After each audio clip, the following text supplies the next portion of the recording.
অনেকদিন পর আমি কলেজ যাচ্ছি, এমনিতে আমার মাস্টার্স কমপ্লিট হয়ে গিয়েছে, যাচ্ছি একটু কাজে, অ্যাকচুয়ালি স্যারের সাথে দেখা করবো আর অনেক কিছু কেনার আছে। তো আমি স্টেশনে বাকি সব ক্লিপ নিতে আমি ভুলে গিয়েছি, তাই একেবারে হাওড়া স্টেশনে এসে ক্লিপটা নিয়েছি। আর এই দেখো হাওড়া ব্রিজ। তো তারপর আমি কলেজ স্ট্রিট চলে এসেছি।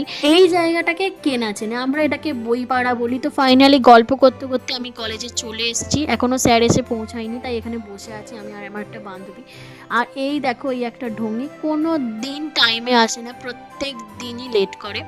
গল্প টল্প হয়ে গিয়েছে, স্যারের সাথে দেখাও হয়ে গিয়েছে, এবার আমরা আমাদের জিনিসপত্র কিনে বাড়ির দিকে যাব। ফাইনালি ট্রেনে উঠে পড়েছি। সাউথ ইস্টার্ন রেলের খবর কে কে জানো সবাই কমেন্ট করো। 4:25 ট্রেন এলো, 5:15 আর সামথিংয়ে।